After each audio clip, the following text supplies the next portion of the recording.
Hey, welcome to another episode of Tech Talk. I am your host, Jeff Hootselle. I'm the Chief Cloud Officer with AuditMax. As you guys know, Tech Talk is a show. We talk to IT leaders and folks in the technology space across the country about their expertise, their take on the world, and things that their companies are doing. We have great guests on the show all the time, and today is no difference. We've actually got from Boston, Massachusetts, we've got John Arsneault. He's the Chief Information Officer of Goulston Storrs. John, welcome to the show. Thanks, Jeff. Thanks for having me.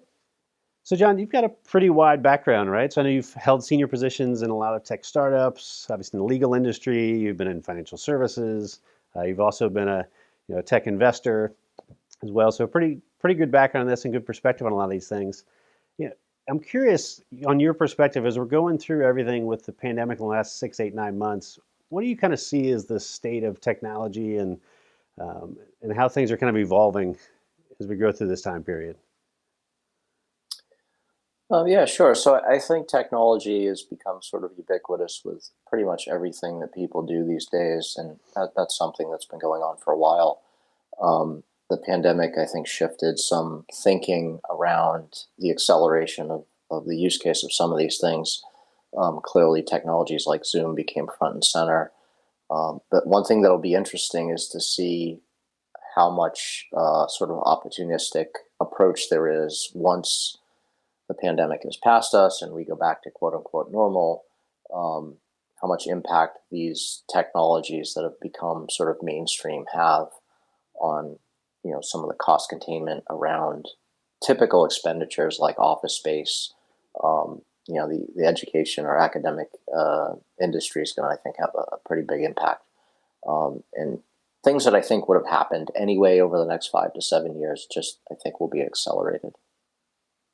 Yeah, it seems like that. I mean, I know in the world of just you mentioned Zoom. We had their CIO on the show a few weeks back, and you've seen kind of the rise and uptake in that solution and solutions like Microsoft Teams and Slack and everything else in that communication space. It seems like we've come farther in the last 3-4 months. We've come in the last 5 or 10 years. What other technologies besides kind of the communication side? You mentioned kind of online learning through education. Any other things you think will fundamentally change, as we come out of this? Well, I'm not sure it's so much COVID related. I think COVID may have accelerated some of the adoption, but there's a whole host of emerging technologies that are incredibly exciting. And these are technologies that are pretty much fully baked. Sometimes I talk about this stuff in terms of these things actually exist. They're just not street legal yet.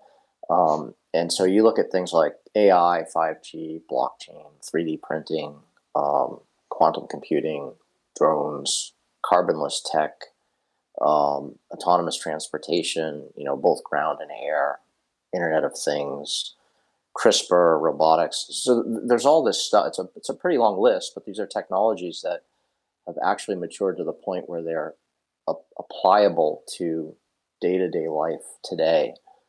They bump up against compliance and adoption for a variety of reasons, but I think you'll see in the next 5 to 10 years a staggering change in the quality of life almost across the board because of these technologies. And I know people probably aren't all that focused on those things right now, given the state of the world with the pandemic and other things that are going on.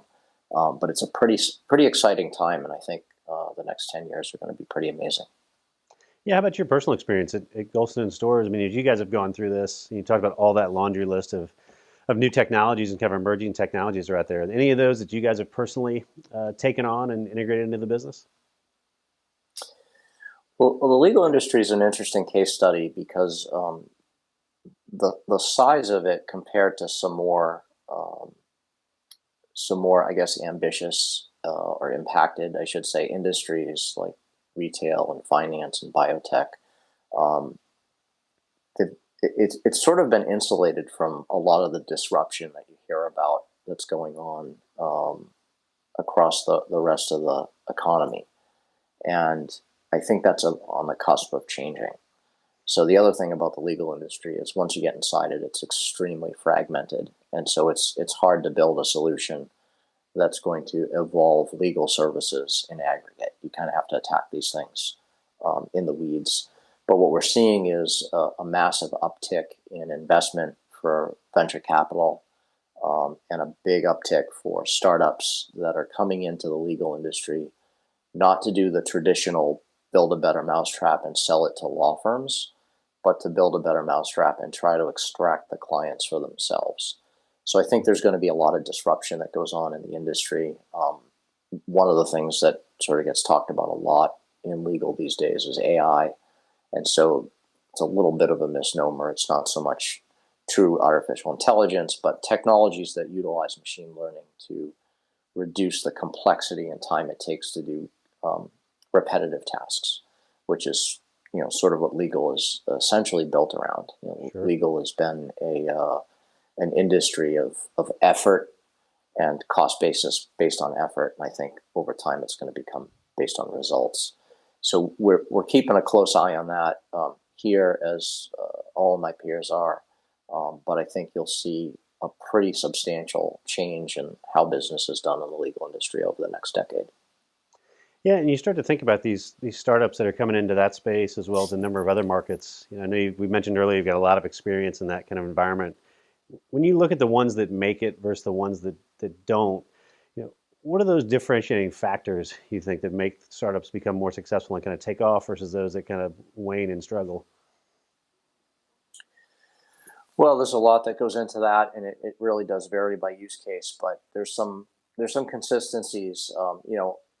Market opportunity is the biggest deal, right? Are you going after something that's a tremendous market opportunity? Because if you are, you'll attract a lot of money, you'll attract a lot of talent and excitement. Then there's a common thread in startups around people's just willingness to kind of grind out coming up with things that help clients and improve life. And you see a lot of startups go down one path and then they quote unquote pivot to another. Sometimes things they do as an ancillary benefit at first become their actual business. So there's a component of just how dedicated the founders and the folks that they bring into the team actually are. And then, timing plays a big role. We've seen a graveyard of companies come by over the years where they had sort of this great idea and they were the first to the market, and the world wasn't ready for them, or the technology wasn't ready to be able to support their idea. And then somebody else comes along a few years later, does essentially the exact same thing, and they catch lightning in a bottle. So there's a bunch of things that go into it, but at the end of the day, there's no way to really tell in the early phase if a startup's going to make it and be successful or not, which I guess is what makes the whole thing so exciting. Yeah. Yeah, and I know you're very bullish on just the idea of, when we come out of this, there's going to be so many new companies that are created during this time period, and new technologies and use cases that are going to come out, from here. So I think it's great. It's really, I think, going to be an exciting time. I mean, obviously it's a difficult time. A lot of people have been impacted this in a very negative way, but hopefully the long-lasting memory of this will be some positive things in the backside of it. Yeah, I think so. And if you look back, even just the most recent, quote unquote, crises, so the dot-com bubble and the financial crisis of 2008, there were a lot of amazing companies and innovations that came out of those timeframes. So I would expect the same that will come out of this. That's great. Well, John, we always love having you on the show. You've obviously got a lot of great insights from your experience here. For folks that are watching this and want to learn more about you or get in touch with you and connect with you, where's the best place for them to reach out? Probably LinkedIn's the best place. I kind of limit my social networks to LinkedIn for professional and Facebook for personal. There's so many different places you can go now, but you kind of run out of time. So if you want to check out my profile on LinkedIn and reach out to me, more than happy to connect with people there. That's great. Well, John, thanks for joining us, buddy. Appreciate your insights and for being on the show. Hey, and thank you guys for joining us as well on another Tech Talk. If you want to watch more episodes like this, you can visit us at auditmax.com and see our whole library of hundreds of interviews we've done with other leaders like John. So take care. We look forward to talking to you soon.